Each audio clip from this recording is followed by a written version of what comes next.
السلام علیکم ورحمۃ اللہ وبرکاتہ۔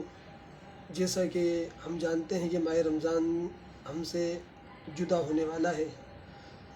اب ایک مسئلہ ہمارے یہ بہت عام ہے، ایک کلام ہے الوداع الوداع ماہ رمضان۔ اب جیسے الوداعی جمعہ اس بار آیا 23 رمضان کو، تو الوداعی کلام پڑھا گیا، تو بعض لوگوں نے پھر اس پہ اعتراض بھی کیا، ابھی سے الوداع۔ اور کافی سالوں سے یہ اعتراض ہوتا بھی آ رہا ہے کہ کیا یہ رمضان کے ایک اہمیت اور اس کی فضیلت کے خلاف نہیں کہ آپ اس کو پہلے سے الوداع کرنا شروع کر دیں؟ کیونکہ اگرچہ یہ کلام لکھا گیا ہے وقت رخصت پر، کہ جب واقعی عید الفطر کا چاند نظر آ گیا اور رمضان ہم سے رخصت ہو گیا، تو ہم یہ کلام پڑھیں گے الوداع الوداع ماہ رمضان۔ اور اس وقت کہنا زیب بھی دیتا ہے، جس طرح کہ کوئی مہمان اگر ہمارے گھر پر آئے اور جب وہ جاتا ہے ہم اس کو خدا حافظ کہتے ہیں تو ایک اچھا لگتا ہے۔ اب اگر مہمان آئے ہمارے پاس 15 دن کے لیے، مہینے کے لیے، اور ہم اسے ایک ہفتے بعد ہی یا 2 ہفتے بعد ہی اس کو ہم الوداع کہنا اور اللہ حافظ کہنا شروع کر دیں، تو وہ کیا سمجھے گا؟ وہ یہ سمجھے گا کہ یہ لوگ مجھ سے بیزار آ گئے، یا یہ لوگ چاہتے ہیں کہ میں یہاں سے چلا جاؤں۔ تو یہ ایک واللہ اہمیت کے بھی خلاف ہے۔ تو کوشش کریں کہ ہم اس کلام کو وقت رخصت، جب عید الفطر کا چاند نظر آ جائے جب پڑھیں، اور وہ بھی مختصر اشعار جس سے ہم الوداع کا ثبوت دے سکیں۔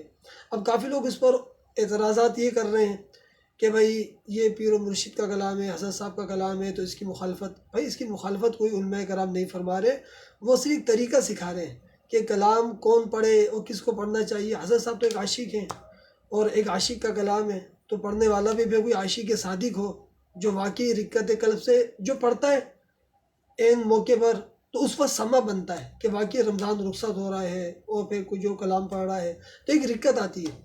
اب 4 دن باقی ہیں، ابھی کوئی پڑھے گا تو وہ رقت ابھی نہیں آتی۔ تو کوشش کریں اس کلام کو آخری وقت پہ پڑھا جائے، یہ عرض ہے۔ اور جن مساجد میں تو فجر کے بعد پورے ہفتہ، یا ابھی ہفتہ چل رہا ہے، بعض بھائیوں نے ہمیں بتایا کہ پورے ہفتے یعنی فجر کے بعد سلام ہوتا ہے باقاعدہ، اب 5-7 منٹ سلام میں لگتے ہیں، اس کے بعد 10-15 منٹ کا الوداع پڑھا جاتا ہے۔ اب عوام بیچاری پریشان کہ اب وہ گھڑیاں دیکھ رہے ہیں، ٹائم دیکھ رہے ہیں، کسی کو رات کا جاگا ہوا ہے، کسی کو سونا ہے، حالانکہ وہ الوداع پورا پڑھ رہے ہیں۔ اب وہ جائیں تو لوگ بولتے ہیں یار لگ رہا ہے یہ سننی نہیں ہے، یہ الوداع میں کھڑا نہیں ہوا، یہ سلام میں کھڑا نہیں ہوا۔ تو ایسی سوچیں بھی ہمارے اندر بن گئی ہیں۔ تو یہ اتنی سختی ہمارے مذہب میں، دین میں، اسلام میں نہیں ہے، یہ ہماری محبت کا تقاضا ہے۔ ایک شعر سلام اور 2 جملے کو الوداع کی کہہ دیں کافی ہیں۔